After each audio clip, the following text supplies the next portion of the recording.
Nhà trường cũng cam kết sẽ đồng hành cùng với bé B, A trong suốt quá trình sắp tới để cháu sớm hồi phục cả về thể chất lẫn tinh thần. Dịch vụ tổng hợp tiếng nói được phát triển bởi Trung tâm Không gian mạng Viettel. Bạn đang nghe tiếng nói nhân tạo từ Trung tâm Không gian mạng Viettel. Lá thư xin lỗi gửi vào lúc đêm muộn của cô giáo trao đổi với PV vào sáng ngày 20 tháng 6, đại diện trường mầm non Song ngữ Ekoki, Bắc Từ Liêm, Hà Nội, cho biết, sau khi sự việc tắt bé B. A hơn 2 tuổi sấp mặt, tụ máu môi và bị buộc thôi việc, cô giáo Nguyễn Thị T, sinh năm 1990, do quá ân hận về hành vi của mình nên đã có những hành động nông nổi. Dịch vụ tổng hợp tiếng nói được cung cấp bởi Trung tâm Không gian mạng Viettel. Giọng đọc cung cấp bởi Tập đoàn Công nghiệp Viễn thông Quân đội Viettel. Thậm chí, cô T sau khi về nhà trọ của mình ở Bắc Từ Liêm, Hà Nội, do hoảng loạn, suy nghĩ quẩn nên đã tìm cách tự tử, nhưng may mắn được phát hiện và ngăn chặn kịp thời. Giọng đọc thuộc bản quyền Trung tâm Không gian mạng Viettel. Hiện nhà trường vẫn đang cắt cử giáo viên cùng với gia đình trông nom, giám sát 24/24, chăm sóc, động viên cho cô T. Cảm ơn bạn đã tin tưởng sử dụng dịch vụ tổng hợp tiếng nói của Trung tâm Không gian mạng Viettel để ổn định tinh thần, tránh những suy nghĩ, việc làm đáng tiếc. Bà Vương Hoài Vân, hiệu trưởng nhà trường thông tin. Theo lãnh đạo nhà trường, cô T hiện chưa có bằng cấp chuyên môn về sư phạm mầm non và làm việc ở trường theo dạng giáo viên thực tập trong lúc chờ học xong. Có bằng cảm ơn bạn đã tin tưởng sử dụng dịch vụ của Trung tâm Không gian mạng Viettel. Dịch vụ tổng hợp tiếng nói được phát triển bởi Trung tâm Không gian mạng Viettel. Trước đó, trong đêm muộn ngày 19 tháng 6, cô Nguyễn Thị T sau khi trực tiếp đến nhà, đã có thư gửi đến bố mẹ của bé B. A để xin lỗi, ảnh do gia đình cung cấp. Trong thư, cô T cho rằng, chỉ một giây phút chốc nóng giận, không suy nghĩ, đã đánh mất chính mình, làm ảnh hưởng sâu sắc đến bé B. Cảm ơn bạn đã tin tưởng sử dụng dịch vụ tổng hợp tiếng nói của Trung tâm Không gian mạng Viettel. Bạn đang nghe tiếng nói nhân tạo, phát thanh từ Trung tâm Không gian mạng Viettel. A và gia đình em thực sự không biết ngày mai còn có thể dám bước chân ra đường, còn dám gặp mặt gia đình mình, còn dám gặp các phụ huynh, đồng nghiệp của mình nữa không? Cảm ơn bạn đã tin tưởng sử dụng dịch vụ tổng hợp tiếng nói của Trung tâm Không gian mạng Viettel.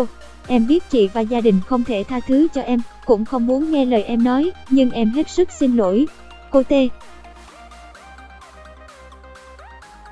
Viết, nữ giáo viên này cũng chia sẻ về hoàn cảnh gia đình khi mất con đầu lòng lúc vừa tròn 2 tháng tuổi vì căn bệnh quái ác bẩm sinh, và sau 3 năm sinh bé thứ hai, gia đình lại đổ vỡ. Bạn đang nghe tiếng nói nhân tạo từ Trung tâm Không gian mạng Viettel. Cô giáo này cho hay, vì kinh tế không có nên không được quyền nuôi con và bắt đầu đến trường Ekoki làm việc với hy vọng có nguồn thu nhập ổn định để đón con về nuôi. Giọng đọc thuộc bản quyền Trung tâm Không gian mạng Viettel. Em vẫn luôn tâm niệm rằng, em không được chăm con, vậy sẽ cố gắng làm tốt công việc chăm trẻ để lấy đó làm niềm vui. Bản quyền của Trung tâm Không gian mạng Viettel. Bản quyền của Trung tâm Không gian mạng Viettel. Nhưng sự việc xảy ra đến với con thực sự là do em sai rất nhiều. Một giây phút ngắn ngủi không kìm nén cảm xúc, không làm chủ được bản thân đã khiến em thấy mình không xứng đáng làm mẹ của con em, không xứng đáng làm cô giáo của biết bao học sinh ngây thơ. Cô T. Bạn đang nghe tiếng nói nhân tạo từ Trung tâm Không gian mạng Viettel bày tỏ trong thư. Phần cuối thư, cô giáo này mong gia đình bớt nóng giận và cho cô một con đường sống để có cơ hội được làm lại sau bài học đắt giá nhất trong cuộc đời. Bạn đang nghe tiếng nói nhân tạo từ Trung tâm Không gian mạng Viettel. Không có chuyện cô giáo phải quỳ gối xin lỗi. Cũng theo thông tin của nhà trường, trong sáng ngày 20 tháng 6, sau khi nhận được thông báo của gia đình về việc bé B. Giọng đọc cung cấp bởi Tập đoàn Công nghiệp Viễn thông Quân đội Viettel. A có dấu hiệu bị sốt, hiệu trưởng đã xuống cùng phối hợp với bố mẹ đưa cháu đi khám. Bản quyền thuộc về Trung tâm Không gian mạng Viettel.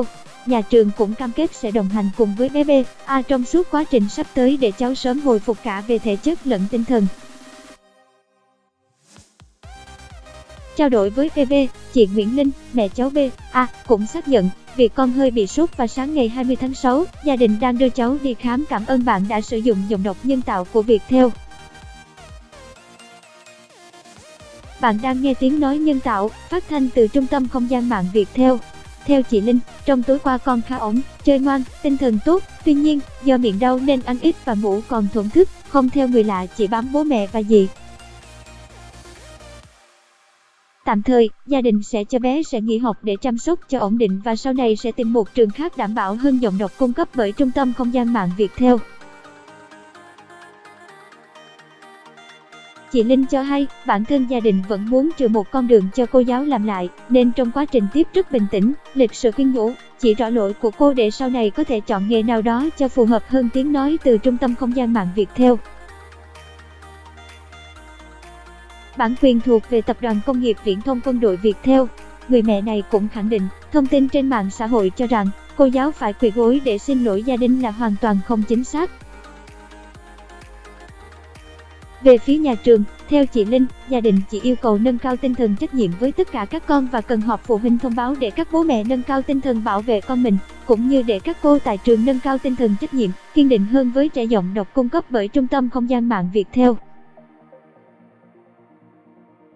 Phía gia đình chỉ yêu cầu như vậy, không cần bồi thường, không cần bất cứ thứ gì liên quan đến vật chất. Bạn đang nghe tiếng nói nhân tạo từ Trung tâm Không gian mạng Viettel. Giọng đọc thuộc bản quyền Trung tâm Không gian mạng Viettel. Gia đình cũng không cần công khai xin lỗi hay yêu cầu bất cứ thứ gì quá đáng. Gia đình cũng hiểu đây là sự cố ngoài ý muốn, quản lý con người là quản lý khó nhất. Bên cạnh cô giáo đánh con thì còn rất nhiều cô khác yêu thương, quan tâm chăm sóc và lo lắng cho con. Tiếng nói từ Trung tâm Không gian mạng, Tập đoàn Công nghiệp Viễn thông Quân đội Viettel. Từ khi cho con vào e-co học, gia đình hoàn toàn yên tâm vì thái độ của các cô rất nhiệt tình, tận tâm.